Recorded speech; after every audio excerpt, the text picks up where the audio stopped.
Bismillah. Bismillah har birisining muqaddimasi.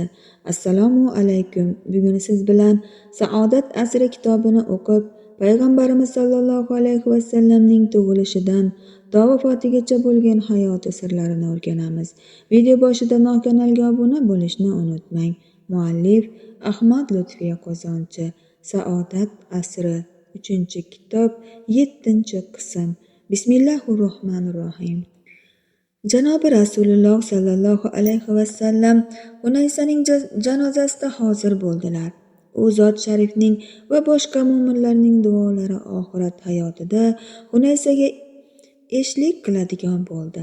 Hazrati Umarning qizi Hafsa shu kungacha Hunays bilan birga huzur halovatda kechgan turmushini oz vaqt ichida bunday yakun topishini sira kutmagan edi. Erini so'ng safarga ko'z yoshlari ila kuzatib qolarkan, u kishi qalbiga hech bir yupanch topa olmadi. Endi u tul xotin. Endi u otasi Umarning yonida yashaydi. Endi Quraysh Ka'baning ta'mirlagan yili tug'ilgan e'tiborga olinsa, Hafsa o'sha kunlari 21 yoshlarda edi. Zakot amri tushdi. Oliy dargohdan namozni to'kis ado qiling va zakotni bering. O'zingiz uchun nima yaxshilik qilgan bo'lsangiz, uni Alloh huzurida topajaksiz.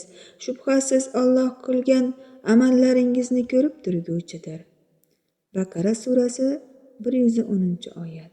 Janobi Rasululloh sallallohu alayhi vasallam boylarga mollarini 40dan birini zakot sifatida keltirishini buyurdilar.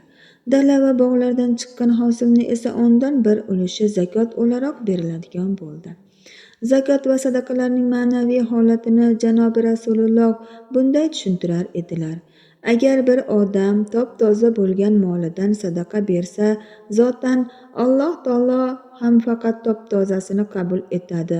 U sadaqa bitta xurmo bo'lsa ham Alloh taoloning muhofaza ostida ko'payib turadi. Hatto bir tog'dan ham katta bo'lib ketadi. Birovingiz otingiz yo tuyangizni bolasini parvarishlaganingiz kabi. Bu mavzuda tushgan oyatlar mo'minlarga yo'l ko'rsatar edi.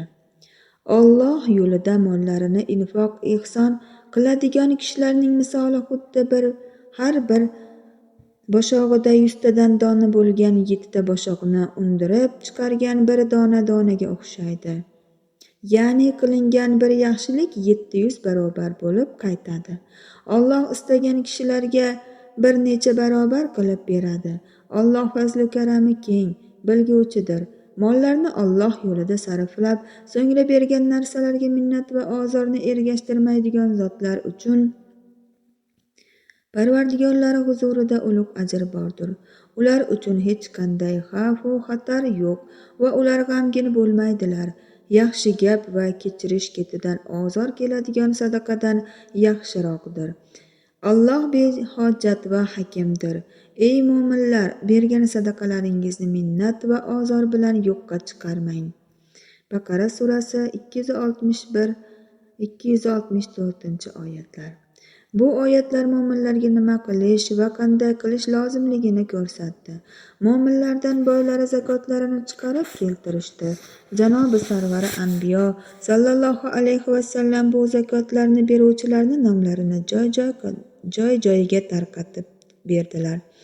Ashoblar orasida eri kambag'al ammo otasidan meros tegishi sababli boy bo'lib qolgan xotinlar ham bor edi. Abdulloh ibn Mas'ud bu holga chiroyli misollardan biri edi. Zaynab xonim eri Abdullohga Rasululloh janobimiz sadaqa beringlar, ziynat ashyolaringizdan berib bo'lsa ham bu vazifani ado etinglar dedilar. Siz Rasululloh sallallohu alayhi vasallamning oldilariga boring. Agar sizga bersam sadaqa o'rnida o'tsa, sizga beraman, o'tmasa boshqalarga beraman dedi. Men uyalaman. O'zing bor dedi Abdulloh raziyallohu anhu. Zaynab janobi payg'ambar sallallohu alayhi vasallam uylariga kelganida u yerda yana bir xotinni uchratdi. U ham ayni shu maqsadda kelgan ekan. Xotinlarni baxtiga bir ish bilan Bilol chiqib qoldi. Ular vaqtini g'animat bilib ahvolni tushuntirishdi. Janobi Rasululloh sallallohu alayhi vasallam huzurlariga kelib, erlarimizga va yonlaridagi yetimlarga bergan narsalarimiz sadaqa o'rniga o'tmasligini bilib bering, ammo bizni kimligimizni aytmang deyishdi. Hazrati Bilol raziyallohu anhu ichkariga kirdi va voqeani anglatdi. Kim ular deb so'radi Rasululloh sollallohu alayhi vasallam. Ansorlardan bir xotin bilan Zaynab. Qaysi Zaynab? Abdullohning xotini. Ikkalasiga ham ikkitadan savob bor. Biri yaqiniga yordam qilishning savobi, ikkinchisi sadaqa qilishning savobi deya marhamat qildilar. Zaynab bilan u xotin mamnun bir holda uylariga ketishdi. Janob Rasululloh faqir oilalar uchun zakot sadaqa mavzusida bir tushuncha berdilar. Alloh yo'lida harjlangan bir dinor, bir qulni ozod qilish uchun harjlangan bir dinor, kambag'al odamga berilgan bir dinor. Mana shularni o'ylanglar. Bular ichida eng ko'p savob keltiradigan oila a'zolariga berilganidir. Bu gaplar faqir oilalarga tasalli bo'ldi. Sadaqa bergisi kelgan, ammo birovga bersa o'zi yoki bolalari och qoladigan odamlarga tegishli edi bu so'zlar. Bu ahvoldagi kishilar qani endi imkonim bo'lsa-yu, men ham sadaqa bersam desa, uyida bolalarga yedirgani yemak ham haqiqiy sadaqa kabi qiymat qozonadigan bo'ladi endi. Shu bahona ashabning zehniga yana bir narsa joylashdi. Sadaqa tarqatish g'oyasi bilan uyini, o'chog'ini xonavayron qilishga aslo hojat yo'q. Mol dunyo va boylik hirsi odamni zakot bermaslikdan bir holga tushirib qo'yishni anglatib, janobi Rasululloh sollallohu alayhi vasallam bunday dedilar. Zakotni o'tmagan sarvat sohibini puli do'zax olovida qizdiriladi, lahjachuv holiga keltiriladi, u bilan biqinlari va peshonasi kuydiriladi. Bu ish uzunligi 50,000 yil bo'lgan bir kunda qullar orasida Alloh taolo hukmi o'qilgunga qadar davom etadi. Keyin unga jannatda yoki jahannamga eltadigan yo'l ko'rsatiladi. Tuyalarning zakotini bermagan kishi esa tep-tekis yerga yotqiziladi. Zakoti chiqarilmagan tuyalarning uning ustidan tepkilab, ezg'ilab o'tadi. Eng oxirgi tuya o'tgandan keyin oldingilar yana qaytadan o'ta boshlaydi. Bu ish ham uzunligi 50,000 yil bo'lgan bir kunda Alloh taolo qullar orasida hukmini o'qigunga qadar davom etadi. So'ngra unga jannatda yo jahannamga eltadigan yo'l ko'rsatiladi. Shu mavzudagi yana bir suhbatlar, xotiralarga bunday naqshlandi. Qiyomat kuni tuya o'z egasini oldiga eng semirgan paytdagi holda keladi. Vaqtida haqqini bermagani uchun uni tovoni bilan bosadi, ezg'ilab o'tadi. Qo'y keladi egasini oldiga. U ham eng semirgan paytlardagi holatda bo'ladi va tuyoqlar bilan bosib, shoxlari bilan suzib o'tadi. Uning haqqlaridan biri esa chanqagan paytda sug'orilmaganidir. Keyin Nabiy Akram sallallohu alayhi vasallam so'zlarini bunday davom ettirdilar. Ishqilib, birontangizni qiyomat kuni ma'ragan qo'yni yelkasiga orqalagan holda ko'rmayin. Meni ko'rgan zahoti yordam ber yo Muhammad deydi. Men esam u paytda sizlarga hech ish qilib bera olmayman. Vaqtida senga tabliq qilgan edim deyman. Janobimiz sallallohu alayhi vasallamning zakot va sadaqa mavzuidagi ushbu so'zlarni ham quloqlariga sirg'a bo'ldi. Faqat ikki kishiga havas qilinadi. Biri Alloh unga mol bergan, uni haq yo'lida harjlashga g'ayrat qilgan odam. Ikkinchisi Alloh unga foydali ilm bergan, u esa o'sha ilmli bilan hukm etadigan yoki boshqalarga o'rgatadigan odamdir. Zakotga molini eng yomoni ajratish hollari ham seziladi. Bunday ham yaxshilik qilingan vazifa ado etilgan bo'ladi. Hamda borligi yo'qligi uncha bilinmaydigan mol qo'ldan chiqqan bo'ladi. Masalan, bog'dagi xurmolardan faqir musulmonlarga xurmo bog'lamlari yuborganlar ham bor edi. U bog'lamlar masjidga osilar, kelgan-ketganda muhtojlar bitta-ikkitadan olib yeyishar edi. Bir kuni janobi Rasululloh sallallohu alayhi vasallam devorda osilib turgan xurmo bog'lamlarini ko'rib, hassalari bilan unga ishorat qilarkanlar. Buning egasi xohlasaydi, yanada yaxshisini yuborgan bo'lardi. Endi o'zi ham qiyomatda mana shunaqa yomon xurmo yeydi dedilar. Bu mavzuda tushgan oyat masalaga yana bir oydinlik kiritdi. Ey mo'minlar, kasb qilib topgan narsalaringizni halol pokizalaridan va biz sizlar uchun yerdan chiqargan narsalardan infoq ehson qilingiz. Ehson qilish uchun ulardan o'zingiz faqat ko'z yumib turgan oladigan past nopokliklarni tanlamangiz va bilingizki, albatta Alloh behojat va hamdu sanoga loyiq zotdir. Baqara surasi 267-oyat. Ko'zi ochiq odam ololmaydigan darajada yomon va qadrsiz mollarni sadaqa tarzida berishar. Shu tariqa o'nglangan Allohning roziligiga erishishni orzu qiladiganlar yaxshi va chiroyli mollardan sadaqa va zakot berishlari talab qilinayotgan edi. Boylarga zakot buyurilgach, zakotga va sadaqatga mollarni yomon va qadrsizni ajratish taqiqlangach, fursatdan foydalanib tilanchilikka o'tib olganlar ham bo'ldi.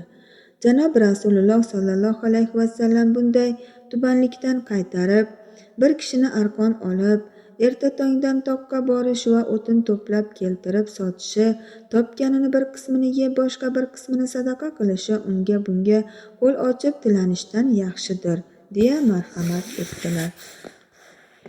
Bu gaplarni eshitganlar avvalroq nimalardir so'rab kelgan odamga payg'ambar sollallohu alayhi vasallam uydagi narsalardan ba'zisini sottirib, puliga bolta oldirib, o'tin terib sotishga yuborilganlarini eslashdi. Ammo janob Rasulullohning o'zlari ham oila a'zolari, aqrabolari ham zakot va sadaqa olishlari mumkin emasdi. Ular bunday bir narsa olsalar ham sadaqa o'laroq qabul etilmas va boshqatdan berishlari lozim bo'lar edi. Shuning uchun na ularga biron narsa berilar va na ular olishar edi. Janobi Xotamul Anbiyo sallallohu alayhi vasallam bir kuni yerdan bir xurmo topib oldi. Buni sadaqa bo'lishi ehtimolidan qo'rqmasaydim yerdim dedilar. Ba'zan uyida yotog'im xonasida xurmo ko'raman, lekin sadaqa bo'lib qolishi ehtimolidan qo'rqib yeyishdan tiyilaman. Mo'minlar orasida ba'zan hadyani qaytarib, mendan ham muhtojroqqa ber deydiganlar ham bor edi. Umar ibn Hattob raziyallohu anhu orasida unga Rasululloh sallallohu alayhi vasallam biron narsa bermoqchi bo'lsalar, shunday javob qilgan edi. Bir marta yana shunday qilmoqchi bo'lganida Sayyidul Anbiyo sallallohu alayhi vasallam unga bunday dedilar.